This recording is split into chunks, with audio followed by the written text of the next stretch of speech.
That's Aaron Diggs' number of days until Coastal Carolina football is back.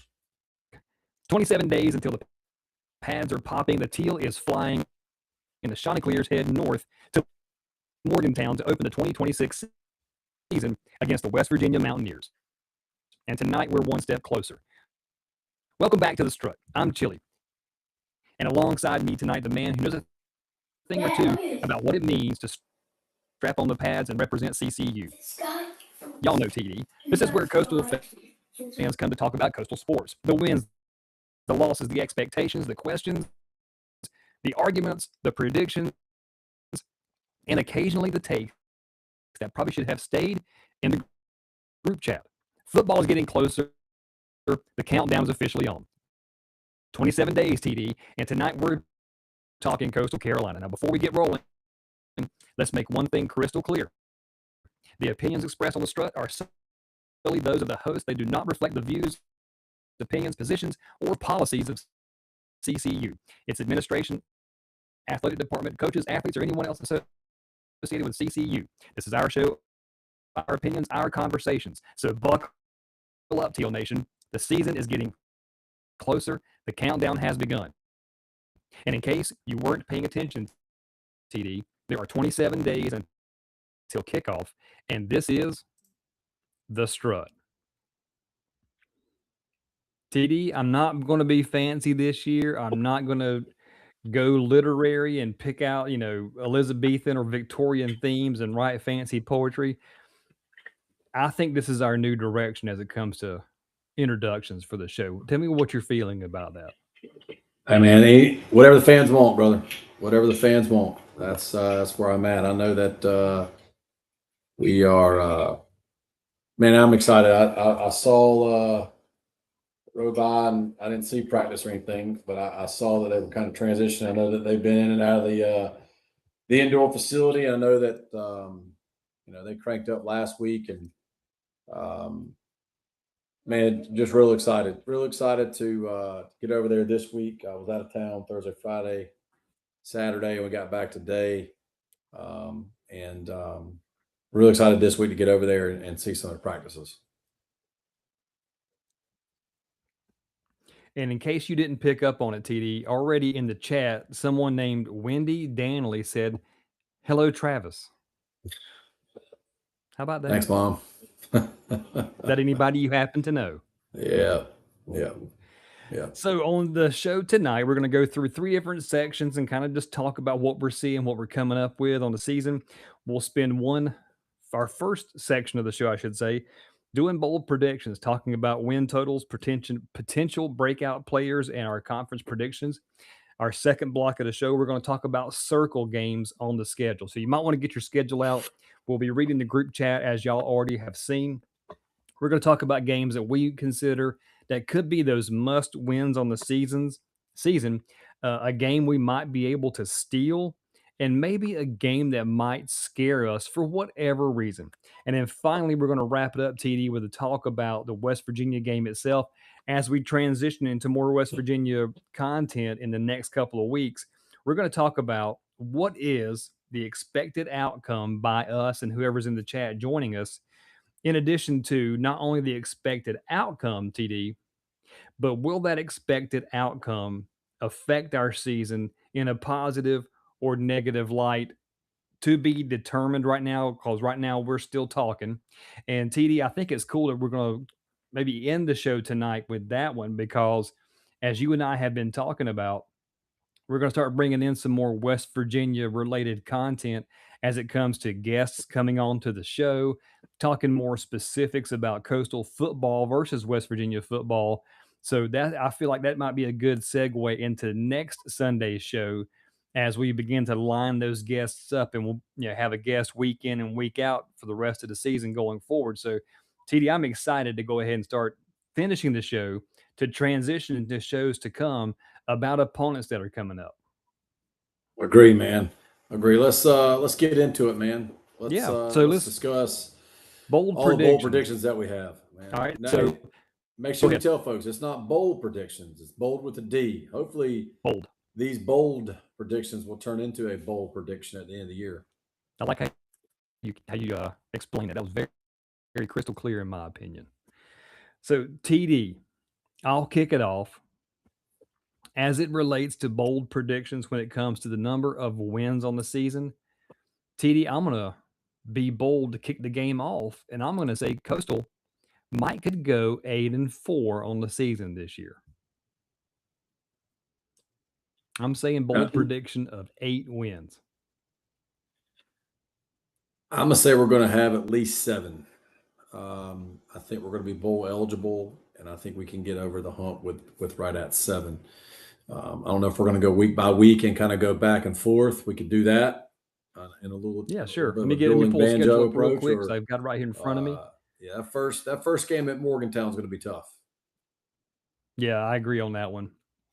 But I feel like after Morgantown, I feel like the Fordham game, if we have a decent showing, which we'll get into at the end, but depending on the turnout in Morgantown, I think Fordham, Delaware, and Liberty, that might be 3 wins in a row after the game in West Virginia. I just feel really good about that stretch for us that early in the season. And I think, TD, at some point, you and I said last week that if you come out of those first 4 games with 2 or 3 wins, that's a really good start for your season under a new head coach and tons of new players.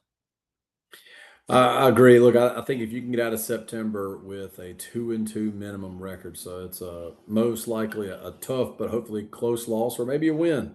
You never want to count. You never want to count anybody out early, especially first game of the season. It's it's one of those things that they don't know a whole lot about us. We don't know a whole lot about ourselves either, obviously, right now. And so, but we know more about us than they know about us, and that's the key. Right? We know what we can and can't do right now, but they don't. How fast can they figure that out? So, if you can get out of September 2-2, and again, the sneaky game of the year in September, I'm gonna look at each month. The sneaky game is a telltale sign. How do we play at Delaware? Right? Let's say we play tough, lose close, hopefully. West Virginia, lose close or win, right? Lose close or win. You beat Fordham. The Delaware game is the sneaky game of the day. The sneaky game is September for me. I'm going to look at each month with the sneaky game, as I mentioned. But Delaware is the sneaky game. Here's why. On the road, 11:30, okay? Delaware's a lot better than I think most folks understand. Are they a world beater? Doesn't matter if they're a world beater. All they got to do was beat us that day, and we always have to be as good enough to beat them that day, right? We have to find 12 ways to be better than the team in front of us 12 times, right? That's it. We don't have to worry about the team 3 weeks from now or, oh, my God, how are we going to beat that team? Because there's always a breakout team every year. Maybe we're that team. There's always a breakout. Oh, my God, how are we going to beat such and such team? Well, we don't have to worry about that until we play them. Because between now and then, there's illness, there's sick, there's academic ineligibility, there's lack of confidence. There's a number of things that can happen, right? But in the month of September, I think at minimum we're 2-2. But the sneaky game of that month, to me, is Delaware. Why that one, Chili? We win that one, I think we're 3-1. We lose that one, we're 2-2. That's where that's pretty fair. That's my I think I agree with that too, TD. Going into October now, we got Georgia Southern, Marshall, App State on a Friday night, which I think is the wait till you see this game. And then at Georgia State on Halloween night. So, TD, I'm realistically predicting 3-1 through October. I feel good about that. I'm a 2-2 guy in October. Okay, so that puts us at 4-4. The sneaky game for me is at Marshall. You win that game, you could be 3-1 on the month. So at worst, I think we're 4-4 through the first 2 months of the season, with a potential chance of being 6-2.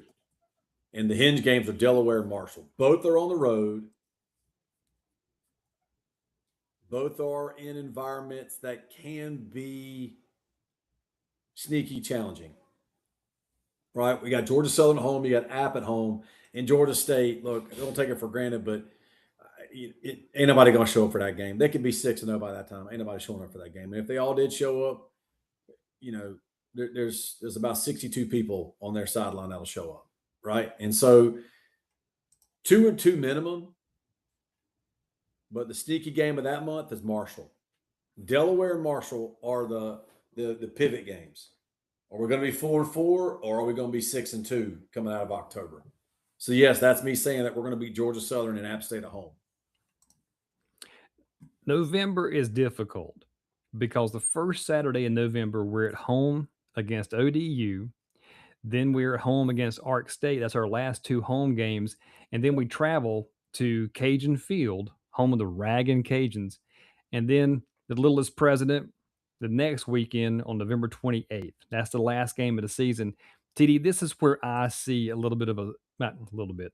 That's going to be a hard month for Coastal because ODU, by a lot of people's predictions, might be the team to beat in the East. And Arkansas State is being talked about in some publications as a potential West spoiler, maybe Western champion. So you got those 2 back to back at home, and then you go on the road. And Louisiana always tough on the road.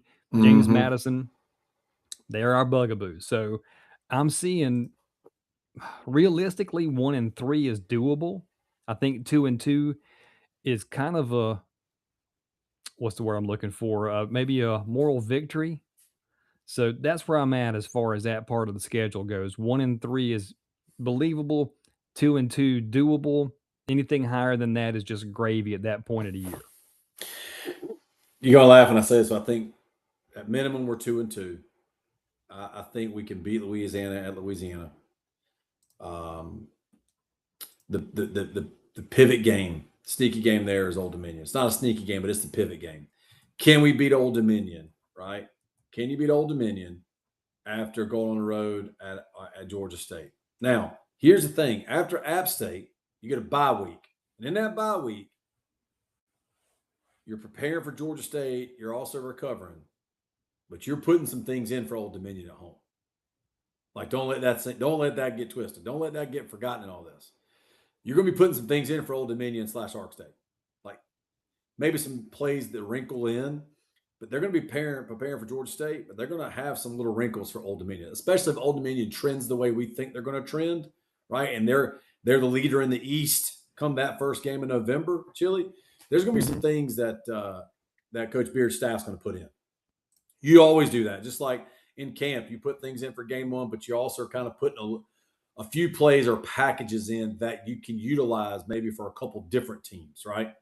Maybe there's a team that loves putting 2 safeties high, or they're going to have an even front packages versus 2 safety highs versus there's going to be teams that love running nickel. Like Old Dominion, man, they love running sometimes 5 and 6 DBs out there, if you remember, right? Kind of like their offense. They like that. They like that 2 receiver stack. And so what can you go ahead and put in that off week ahead of that?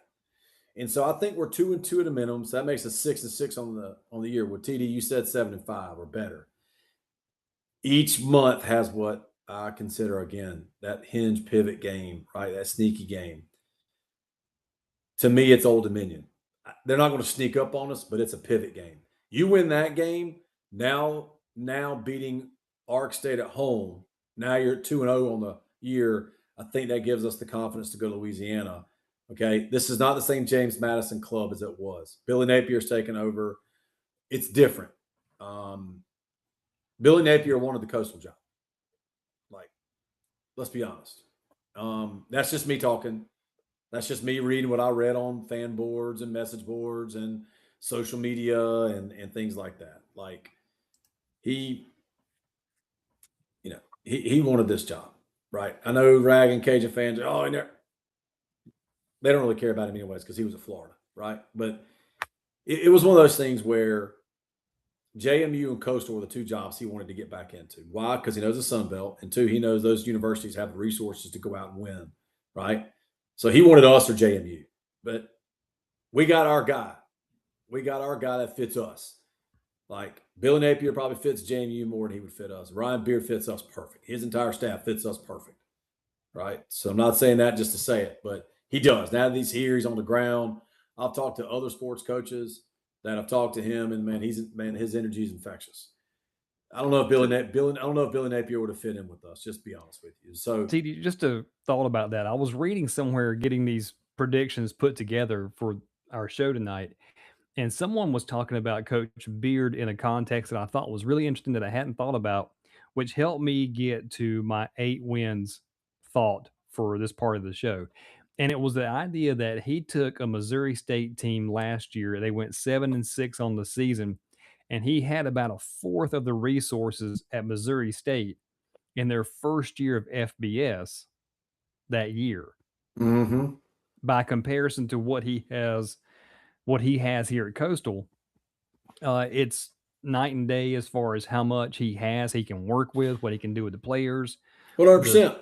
Yeah, so that was something I was thinking about when it went into what I was thinking through as it related to just what we do. I think we'll start off great. I'm not saying we're going to finish poorly, but as far as Sun Belt predictions and who we think they are, so to speak, on the season, it really looks like it's ODU and James Madison's division this year.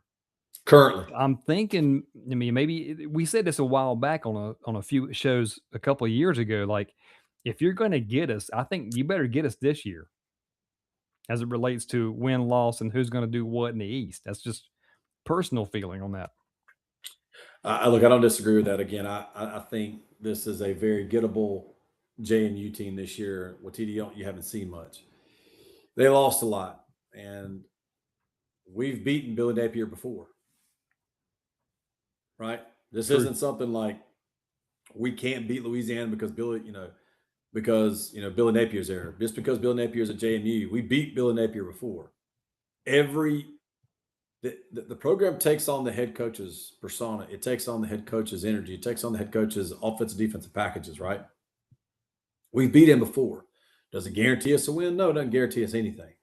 But this isn't something where, they've also had a lot of personnel changes there too, right? On and off the field. I've also seen on the social media trusted resources where some of the recruiting has not landed who they wanted and or thought they would land, right? And we have. Again, I think at minimum we're 6-6, 2-2 each month. But I think in those 3 games, Delaware, right?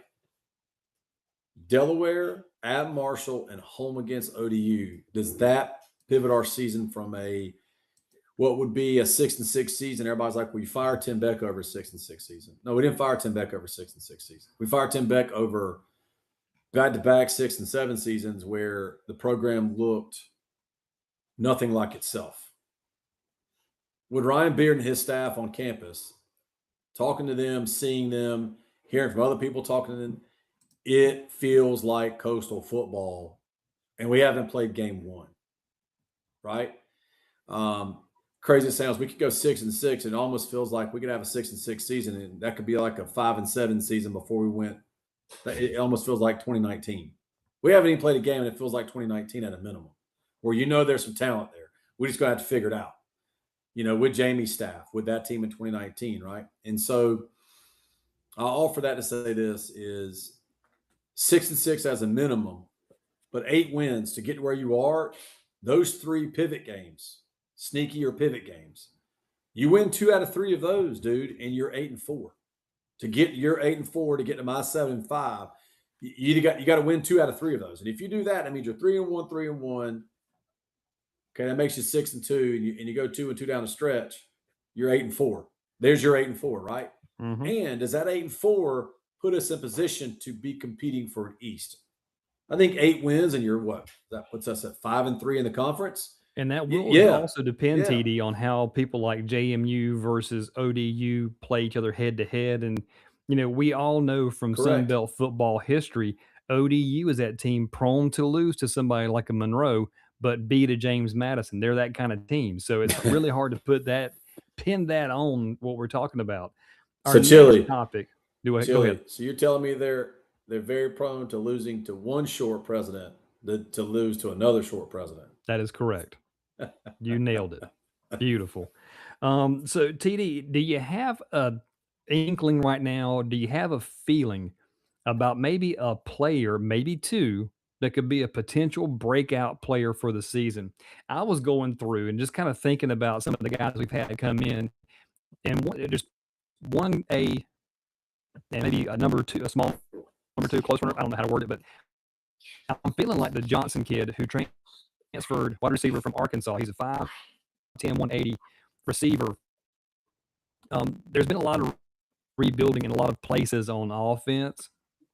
And I feel like, and this is why I'm saying this here too, is if Trevor Jackson as the quarterback wins that quarterback job, I think Trevor Jackson and Johnson might be a pair that might hook up a lot and have that connection as quarterback and receiver. And that might be part of the calculus that Coach Petrino has been talking about, is that he might know who that quarterback already is and might see maybe that relationship as far as their chemistry goes and building off that potentially. So I'm maybe looking at a wide receiver Johnson from Arkansas as maybe our potential breakout player. You know, on the defensive side of the ball, I keep hearing about Jay Wayne, cornerback, 6'3", 210 at a Park West, and he transferred in from Missouri. I keep hearing all about Jay Wayne, right? Could he be somebody that breaks out on the defensive side of the ball, right? That offers you an absolute shutdown corner, right? That ultimately helps out. You know, he's a graduate senior, right? And 6'3", 210. Could he be somebody that comes to Coastal from Missouri, shuts down a third of the field? And when you shut down a third of the field, you can really box in an offense, man. And what it does is it allows the defensive team or defensive staff and the team to get real exotic with coverages and play calls and blitzes, right? Can he be somebody that absolutely just says, dude, I don't care who you are. This third of the field is a no-fly zone. And then you really, really condense the field down. Could he be somebody that has a breakout year?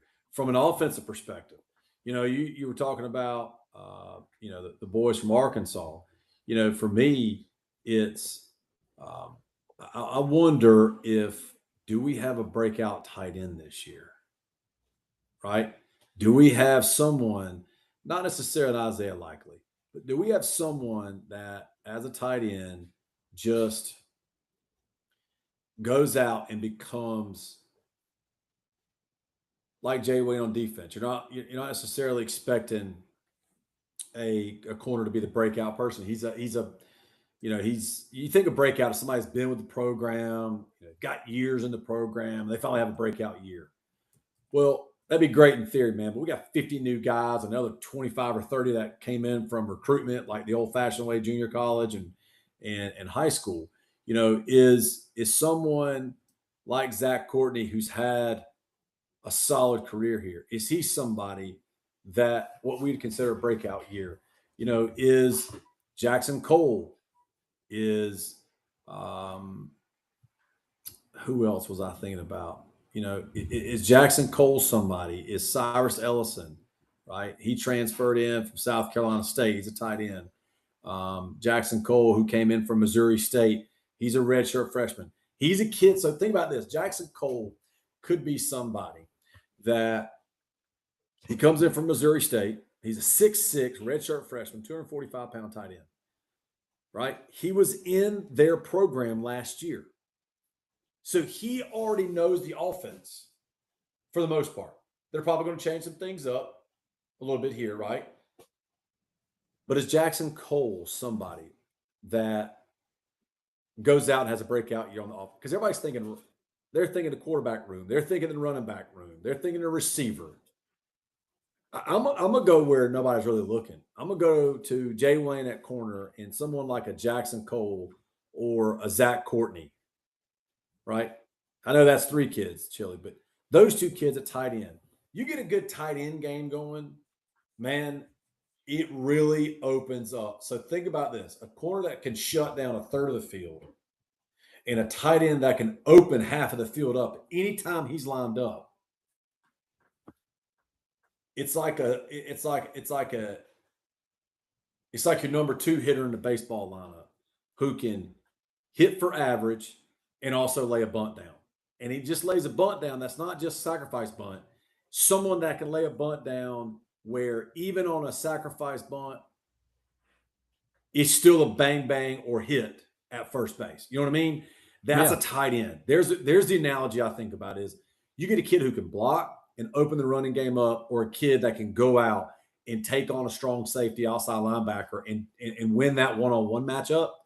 And it opens up the underneath game. It opens up the middle third of the field. It opens up anywhere that tight end's at. So there's 3 of them. Offensively, it's Jay Wayne. Can he be a shutdown corner? 2, can a Courtney or a Cole, one of those 2, have a breakout year that really opens offense up? I got a hunch. If one of those 2 guys, Courtney or Cole, can break out and have a good year, I will not be shocked if the overall offense has an above expectation year.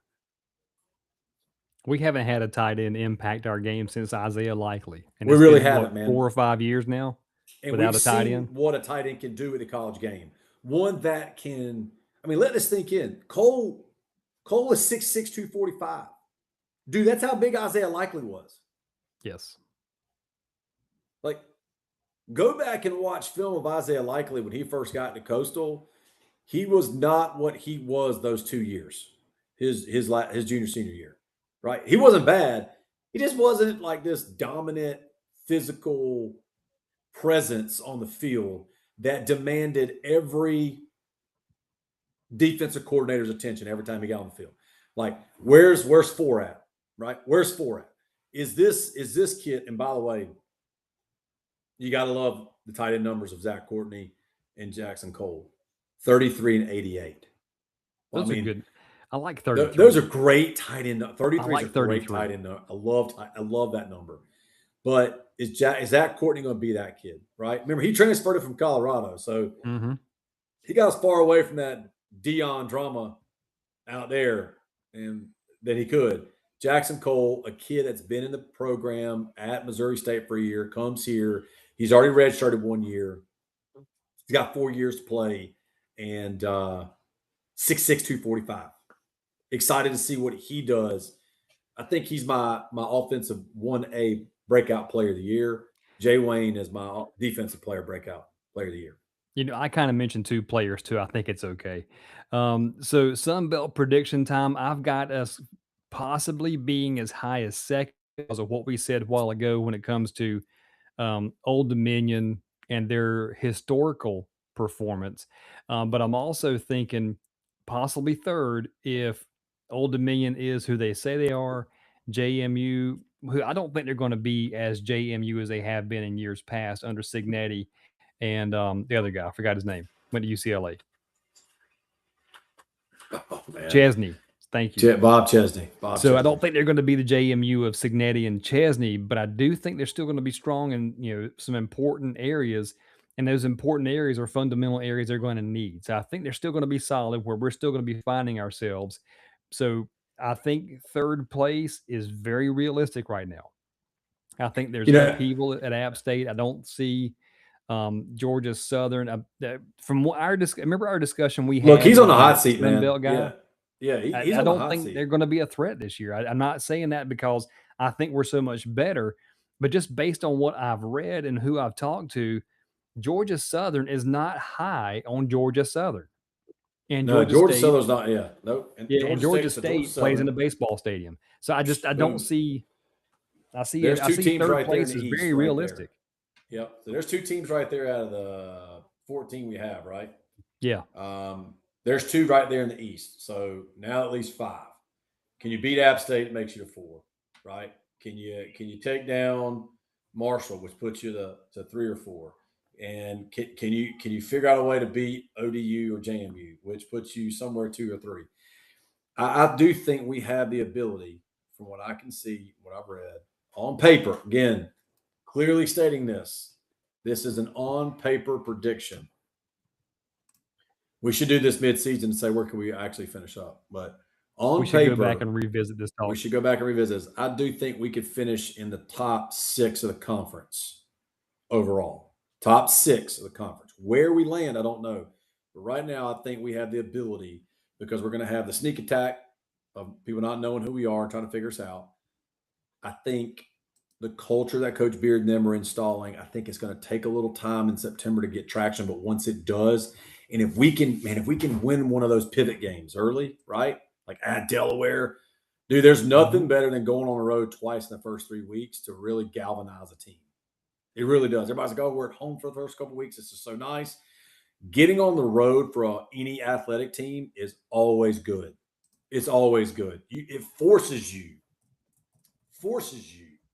to get to know each other, and it forces you to get on a bus or on a plane, right? It forces you to do things. Also, when you go into an opposing team stadium of about 80,000 or 15, 20,000, and you're the only ones wearing your logo, it gets you real. Circle the wagons. It's a circle of wagons kind of mentality, buddy. And there's nothing better to galvanize a team like circling the wagons. So I think we can finish in the top 6. Could we do better than that? Remains to be seen. But if we can finish in the top 6 with at least 7 wins or better, that would be I'll throw this out there. If somehow Ryan Beard can get us in the top 6 and we're 7 wins or better, if he's not considered for Coach of the Year, pending somebody just goes undefeated in the conference, which is pretty much a shoe-in anytime that happens. If he gets us 7 wins and we're 5-3 or something like that in the conference, or 6-2, call it crazy, he's got to be Coach of the Year. I don't think there's an argument there. I really don't. I think you're 100% correct. TD, we said circle the wagons, but what about circling up on some games? So I've got this kind of broken down here. Looking at the schedule this year, and I've kind of written some stuff out, what I was just kind of thinking and looking at the schedule. We got 3 topics under circle games. The first one is going to be, what are this season's must-win games? I'm going to kind of call mine out. Tell me if you agree or disagree with these. I think Fordham, no excuses, is the home opener, and it's Fordham, they're an FCS team. I think Georgia Southern is a must-win because it's a Sun Belt East game at home, and I feel like if we're going to go along with my 8-game win prediction, this is one that we have to bank. I think another one is Old Dominion, because if we're going to fight for the upper half of the East in November, this game has enormous significance. And then the last one, Arkansas State, because it's probably senior day, home game, conference opponent. So I would circle those 4 games on our schedule as must wins. I know there's going to be a game like Georgia State. People are saying, well, what about them? Like, well, yeah, I mean, that's whatever. But I feel like to have the success that we're trying to measure out as we're talking about it right now, I feel like those 4 games are going to be our must wins for the season. I would say my must wins are Fordham, Delaware, Liberty. Those are my 3 right now. Here's why. You can win those 3 games and you're 3-1 coming out. It really sets the table for October, November, right? Doesn't guarantee anything. But, well, TD, that kind of goes against what you said. Well, there's 2 different ways of looking at it, right? It's what you can dissect, and also to what you'd like to hope happen. But I think must wins for us, obviously, Fordham and Delaware. Fordham you got to have. Georgia State you got to have. Like, you lose to Georgia State, man, and it's just a bad loss to a bad program. Call it what it is, man. Call it what it is. You look at the rest of the teams. A loss to anybody else on the schedule other than Fordham and Georgia State is not necessarily a terrible loss, pending the season, right? This is August 9th, pending the season, right?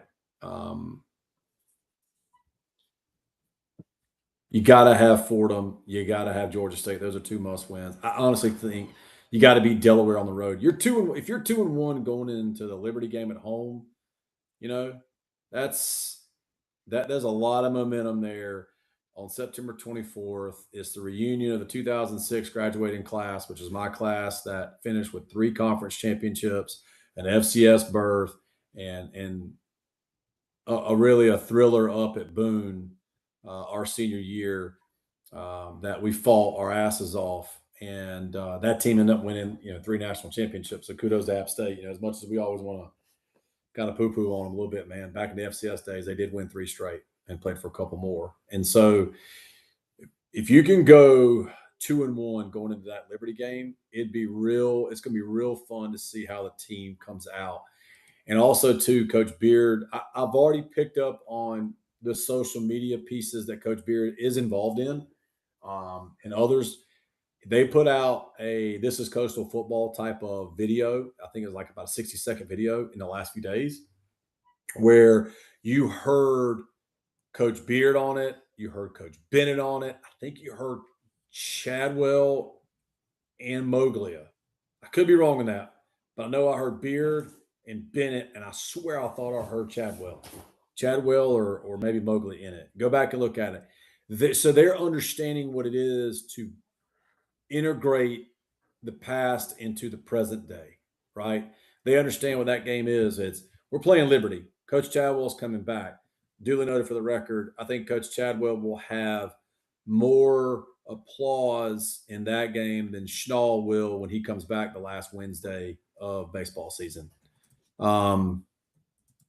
Just food for thought. We'll put a little pin in that for a later date and time. We can revisit that. We can revisit that in baseball season. And look, for all things that Jamie went up there, again, it's a little different, right? But it's been some time. I hope our fans, there'll be some boos there, and which is fair, right? Boo Liberty, but when they announced Jamie Chadwell's name, I do think there needs to be some applause there because what he did as a head coach and as an offense coordinator, the 5 years he was here, is pretty daggum special, right? And so when they do announce his name, I think there needs to be more applause, substantially more applause than there are boos. Now, when they announce Liberty, just in general, you can do whatever you want. Stay it's classy. Not a real school. Yeah, stay classy. It's not a real school.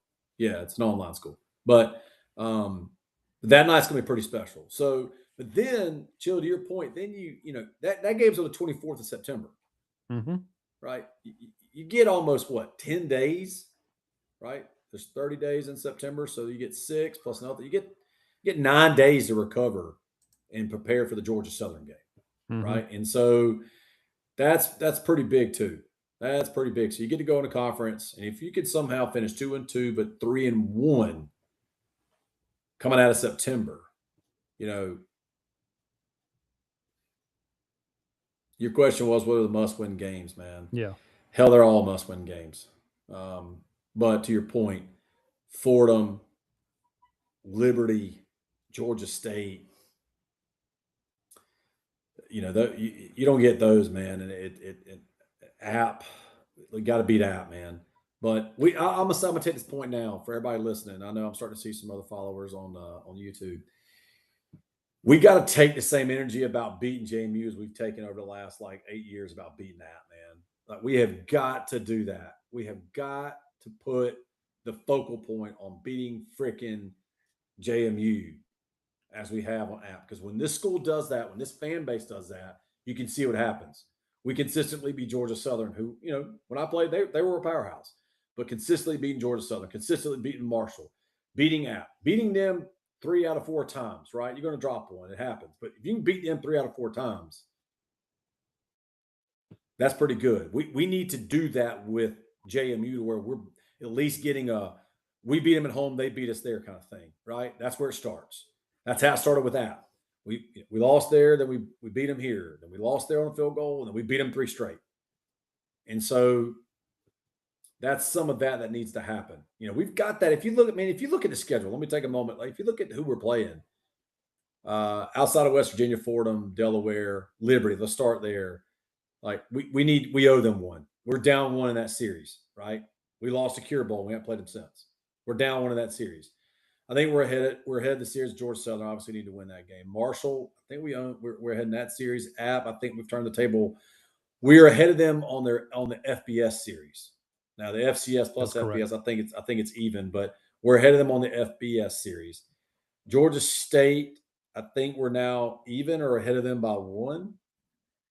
Old Dominion, We've got to be ahead of them by 1 because we did win a home game against them last season or and we season broke. before, We broke the cycle and of that broke that record. Yeah. we broke the cycle of the visit team always won. Old Dominion, I think we're even with them. Ark State, I think we're ahead of them. Louisiana, I think we're ahead of them. JMU, we're behind. Double check me on all that, but the point is, if we're beating them 2 out of 3 minimum, but 3 out of 4 times, that's how you stay. That's how you stay ahead of the curve, man. And that's what we've got to get going again this year. I think that the month of September is minimum 2 and 2, 3 and 1, man. That's my circle game. You do 2 and 2 or better, it really sets the table for the remainder of the year.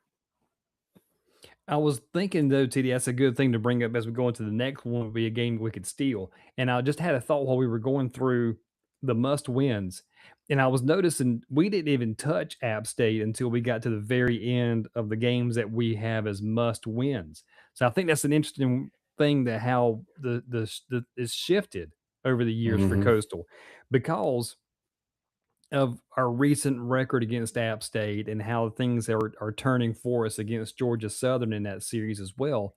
So when you get to App State, Georgia Southern, it used to be when we would get to that part of the schedule, it's kind of like, oh, if we can get 1 or 2 of those, that's good. If we get both, that's just amazing. But at the same time, that talk has turned, and we're more looking on to the games that are honestly not even really conference games now. But going to the ones that we could steal, you're going to laugh at this one, TD.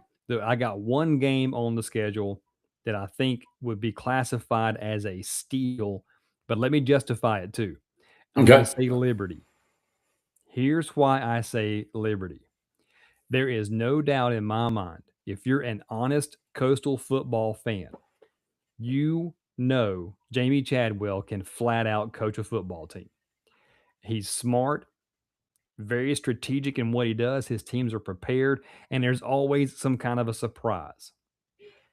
I feel like that game will have some kind of an ebb and flow.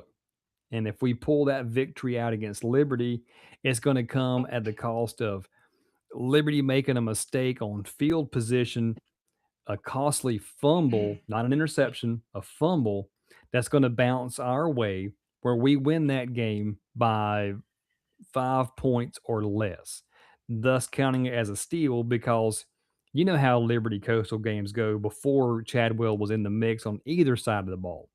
Think about it in terms of like you add in the rivalry with a former coach, a new exciting coach that we've got now. It's a recipe for a terrific football game in Brooks Stadium on our teal field. So I'm saying this now, TD. I think it will be classified as a steal, win it, because in the way we might have to win that game. So I'm saying Liberty could be the steal game of the year.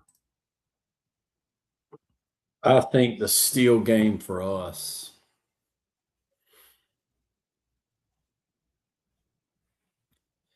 I've thought about this since you presented these questions to me. The natural one would be with TD Chile. Why not? Why not West Virginia? Why would Right. not that be the steal game of the year?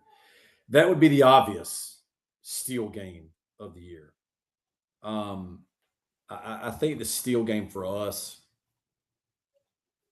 is going to be almost, it's almost kind of late in the year, man. But the one, I don't know why Louisiana just sticks out to me, man. Right? It just sticks out to me as a steal game of the year. Normally, you think of a steal game of the year, you think early, right? West Virginia, right? That would be the natural course of things where you go, man, if we could steal that game. Right. That's the obvious steal the game, dude. Of course, y'all, let me tell you something. Like, hey man, would you take a Delaware win or a West Virginia win? West Virginia win all day long. Like, hey TD, you're gonna go 3-1, but you're gonna lose to Delaware. So wait a minute, you're telling me we're gonna beat West Virginia? No kidding. Yeah, I'll take that all day long. Long West Virginia has at least 7 wins or better. Absolutely. I'll take that. But I think a steel game. You went Liberty. I think the steel game of the year. To me, it's late, man, but it's Louisiana. We can go there and steal a win. Does that win getting stolen there? Does that get us to a 7-5, 8-4 record? And that's where my mind goes, right? Can we have a 7-win season locked up before we go to James Madison? Can we steal a conference win? Right, Maddox? Can we steal a conference win, Bubba? Did Maddox say we can steal do a it? conference win at? He did. He said we can do it. I trust Can him. we go to Louisiana and steal a win there ahead of James Madison? Here's why.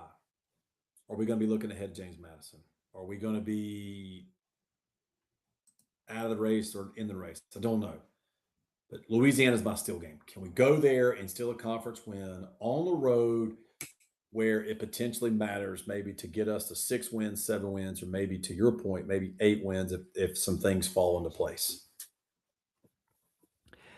TD, you asked about the records against our opponents on the schedule. So, West Virginia 0-1, never played Fordham, never played Delaware, but we are 7-8 against Liberty. The last game we played was the Cure Bowl in 2020. We are 4-8 against Georgia Southern. We lost it in the last time, 45-40. We are 3-1. Yeah, we're 4-8 though. Yeah, I know. Dude, can you separate the FBS though? Because it does matter. It matters. Yeah, it didn't separate that for me, but I know what you're saying. Marshall, we're 3-1 against. Beat them the last time, 44-27.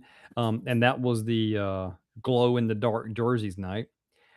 App State, we are 5-7 total in the history. Last game for us was the 45-37 victory last season. That's 4 in a row for us. Georgia State, we've won 2 in a row. We now lead that series 5-4. ODU, we're 2-3 against. The last time we played them, TD, we lost that game 47-7. We're dead even with Ark State. We're dead even with Louisiana, and we are 1-5 career against James Madison. So, asterisks here for those Ragin' Cajun fans. The asterisk is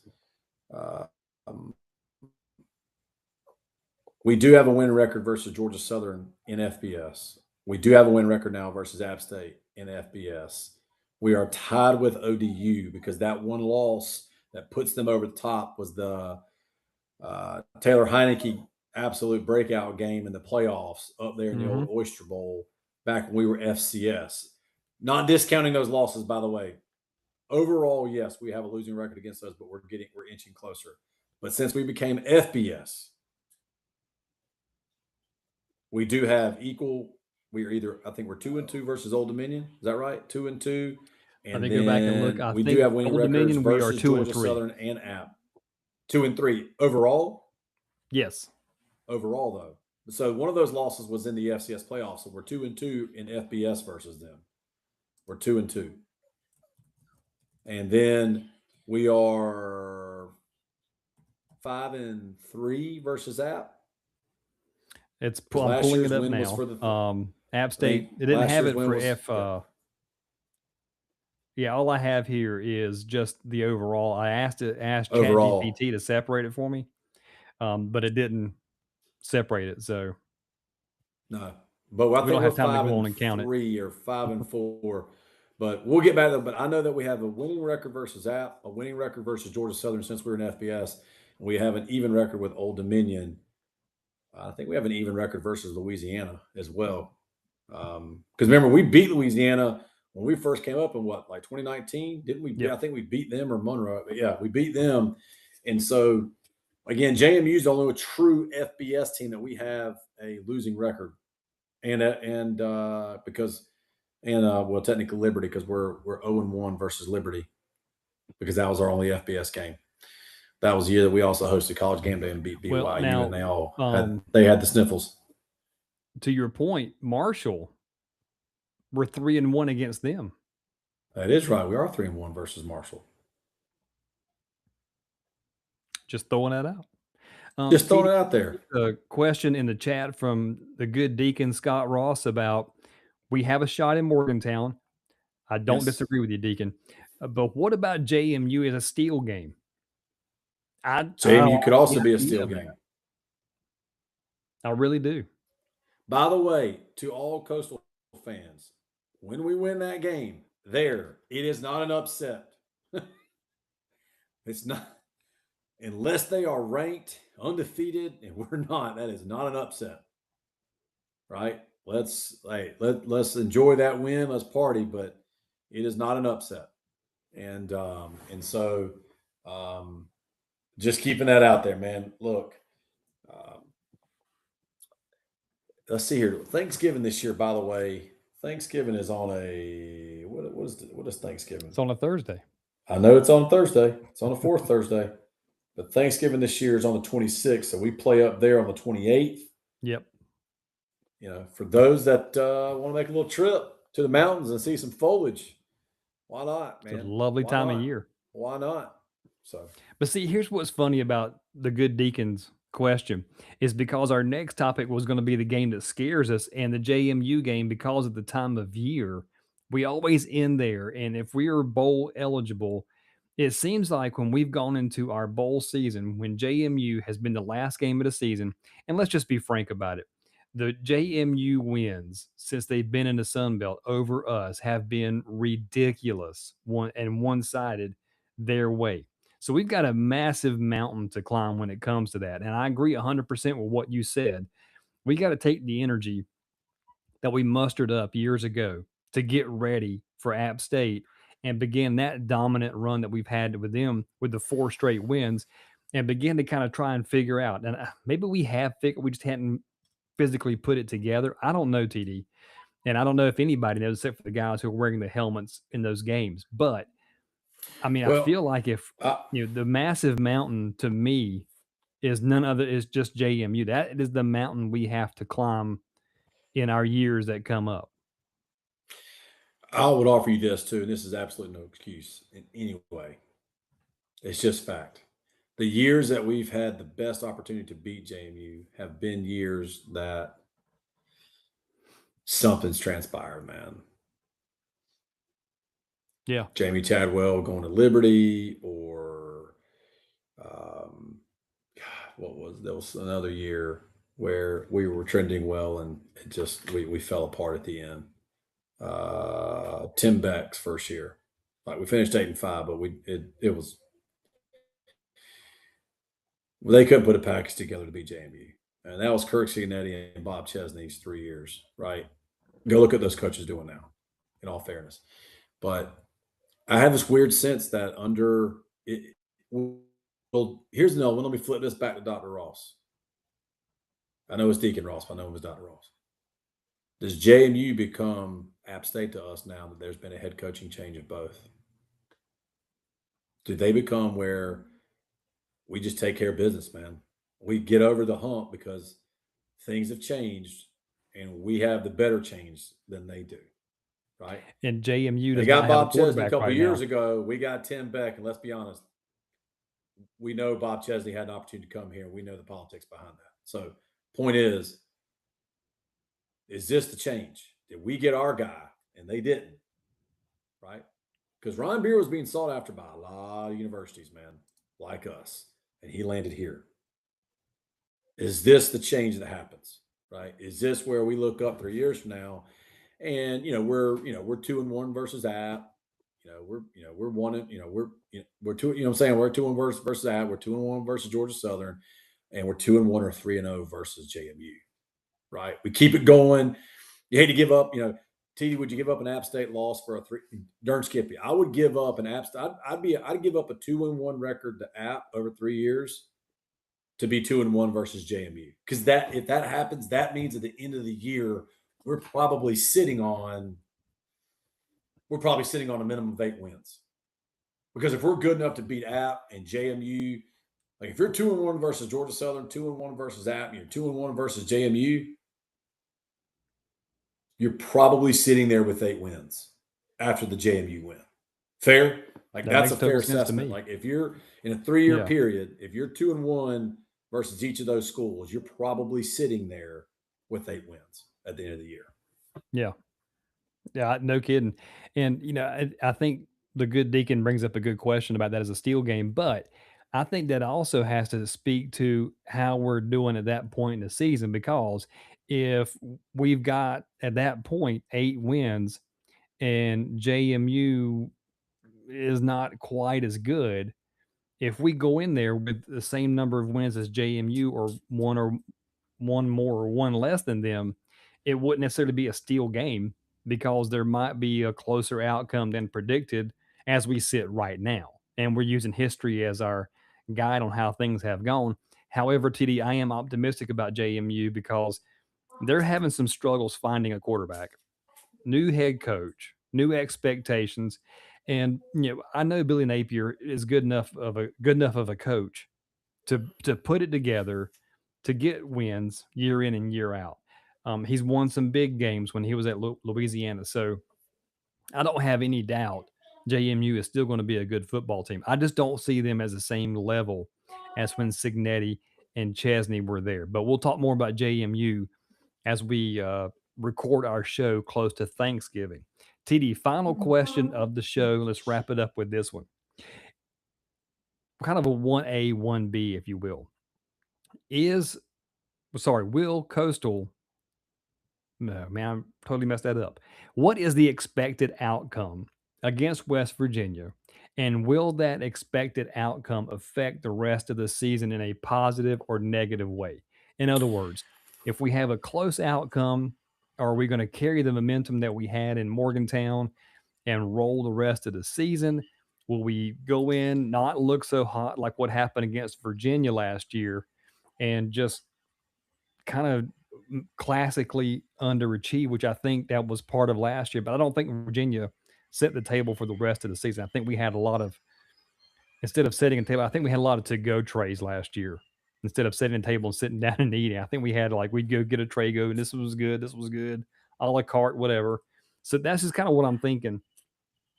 Will the expected outcome, or what is the expected outcome for you? And will that set the table for the rest of the season for our football team? I don't think the outcome of the West Virginia game sets it up or takes away from it. Look, you grow your first 3 weeks, right? You have your biggest growth from week, your week 1 to week 2. You have your biggest growth, and then your next advancement of growth happens between week 2 to week 3. By week 4, pending injury and things like that, you're going to know a very solid amount about your locker room and your coaching staff, right? You're going to know not everything, but you're going to know enough to have a good, reasonable understanding of who you are and who you're not. What I will say is this: could a victory at West Virginia propel our season to expectations not currently imagined? Absolutely. But it could also be the thing that you back on and go, dude, that was it. That was the crescendo of the season. I don't think it's gonna be that. But I think what I would offer is, and we're going to get into that later on, a productive, healthy, hard fought, competitive game that keeps us close for 4 quarters, that puts us in a position to win. That's the outcome you want. If you win, it's icing on the cake.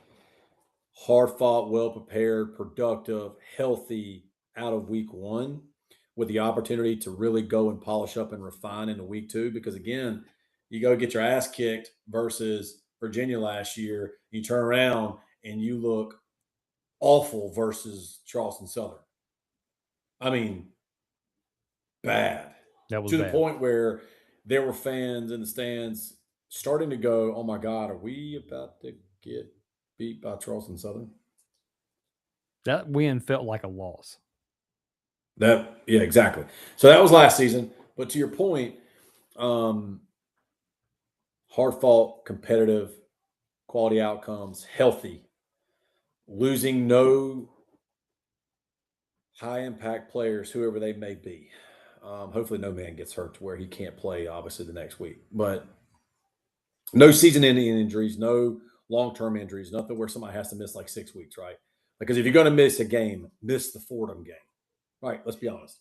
Like, miss the Fordham game. Like, if we're going to have some injuries, let's have it happen in week 1. So they missed the Fordham game, and boom, we're ready for Delaware on the road.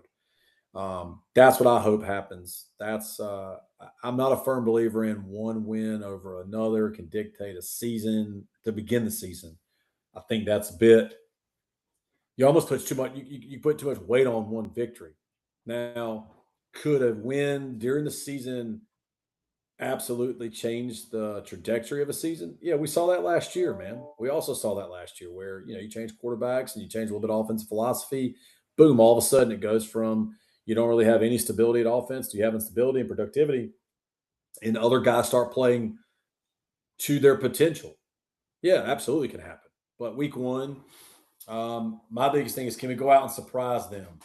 Right? Can we go out and play within the culture and the identity of a Ryan Beard team, which we'll find that out, right? Can we play hard, out hustle, and out hit. Out hustle them too. Out hustle, you got to out hustle them, man. Yeah, got to out hustle them.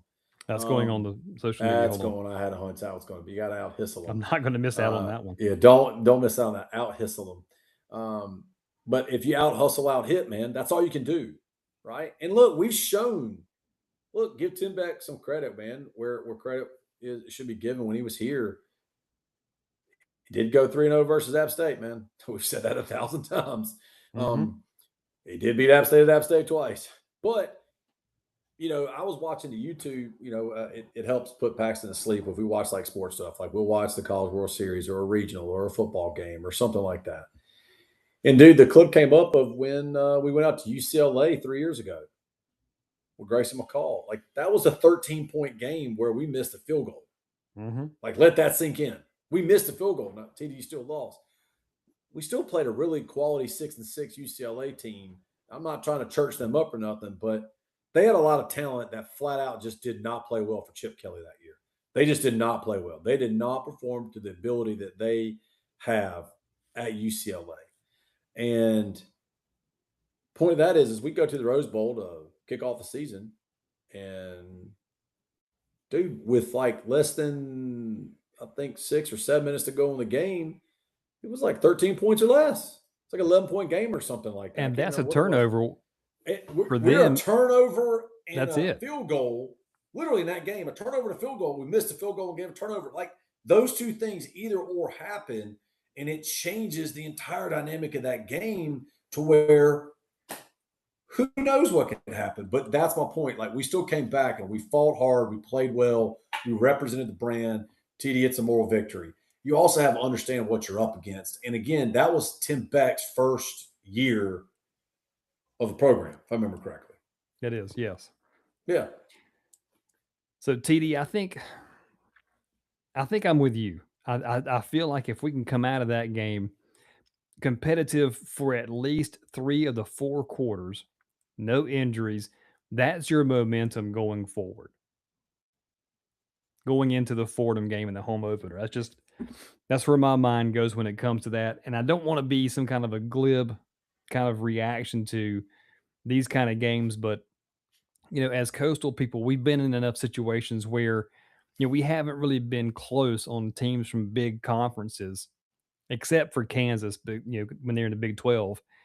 But I mean, the Gamecocks game last year, the last time we went to West Virginia, it was 31-0. I mean, we've been in situations where we played those big teams at the beginning or the end of the season, and it's not really been close for us. So I guess as Coastal people, the victory, I hate moral victories. I hate them, but I think there's a moral victory you got to pull out of West Virginia that's going to build up momentum going into Fordham and carrying it into the rest of the first part of that season. So that's just kind of where I sit on that. I thought it'd be a fun talk because it is segueing us into the next couple of shows where we're going to have some guests who are going to talk about West Virginia and giving our strut people, our strut nation, our strutties, whatever we're calling them anymore, whatever we're calling you guys, that's what you are. But Strut Nation, man. there it is. So, we'll be able to open up that content more, and we're kind of setting the table here with the last topic of being that. So, TD, if you haven't joined the fan forum yet, the strutfanforum.freeforums.net, the talk has been heating up like crazy. So get over there, man. There's a lot of really good topics. I don't know who it is, TD, because you use a handle on there, but the baseball page alone, they're putting up rosters, they're talking about schedules, they're making all kinds of statistical predictions on there. And here we are, August 9th, and they're still writing about baseball. So we got to get football rolling on that message board. So get over there and talk about football. We've put up a lot of good questions to talk about over there. TD, this Thursday night at 8 o'clock, Fan Forum number 2 will be dropping. We'll be live with that show as well. TD, this week, we've got Jimmy Bailey, Charles Holt, and Jude Hunt will be joining us. We got 3 guests this time around for the Fan Forum this Thursday. TD, did you know we had almost 400 YouTube views on the Fan Forum from the first 1 week before last? Man, that's great stuff. Hey, guys, we love your engagement and interaction there. And again, keep it going, man. Look, we're excited. There's been obviously a little change with our roster lineup here at the podcast, and those that hit the portal, we wish them nothing but the best. But hey, we've got some great guests coming on the podcast as we get closer to the season, and we've told you about some of those. And as it gets closer, it just makes more sense to have those guys on closer. Again, for Coach Beard, got to give him a chance to get into camp, really see his guys fly around, like he says, get pads on. Everybody's a champ when they just fly around a cloth and helmets on. What's going to happen when you start popping pads and helmets, man, right? And so give him a week and a half or 2 weeks to get in there and really figure out a team. And give Chance Miller also get back. He's been doing a lot of traveling with family, which he's earned, a lot of traveling on behalf of the university, which that's his role as a leader. And so working with both those guys to pin down a Sunday night as we get closer ahead of our West Virginia game prep week, where we're going to have some special guests on from our university and their university to talk all things Coastal, West Virginia, and then some football. Pretty special, unique bridge there between Coastal and West Virginia. Again, for those that remember, Myrtle Beach is West Virginia's beach, right? I mean, that's what it is. And we shoot fireworks, they burn couches. So that's just where's Ryan McGee when you need him, right? To come on and talk about it. I guarantee he and his family could talk about the connection. I know he's a North Carolina guy, but he knows about all the West Virginia crowd that comes down here, North and South Carolina, especially Myrtle and North Myrtle, to go to the beach. But so we've got some things lining up for you. Again, stay with us. Look, we're very thankful for your time that you invest to listen to the pod, get on the Fan Forum, and interact with our social media. So, hey, you all drive it. We're appreciative of it as we drive towards the first week. If you have anything that you want us to talk about, let us know, man. Bring it up on the Fan Forum. Bring it up on the live pod here, man. Let us know. We'd love to talk about it with you. And just like that, another edition of the Strut is in the books. I'm Chili. He's TD. And tonight we talked to Coastal Carolina the way Coastal fans do it best. Passionately, loudly, and with probably a few opinions that somebody out there might argue about tomorrow morning. Go to the Fan Forum. Yell at us. We don't care. But that's what makes it fun, because football is getting closer. TD, how many days again?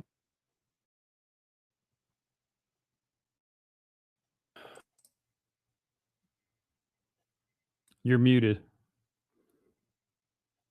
You're still muted. There we go. Good okay. Lord, man. I don't know what happened.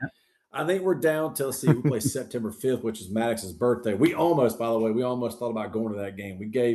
My wife actually looked at Maddox and said, if you want to go, we'll go.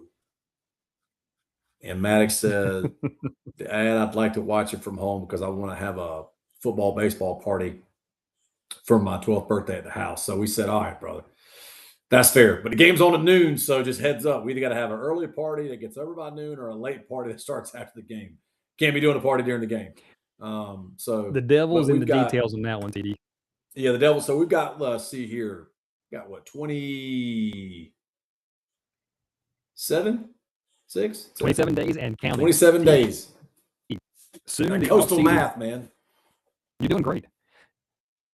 Soon the offseason becomes the season. The predictions become reality. The questions get answered under the lights. And when that first kickoff finally comes, we're going to be right here talking about every touchdown, every hit, victory, heartbreak, and every moment that makes being a Chanticleer special. So until next time, keep supporting Coastal. Keep talking Coastal. Keep believing in Coastal. I'm Chili. That's TD. And this has been The Strut. We'll see you next time. TD, shots up.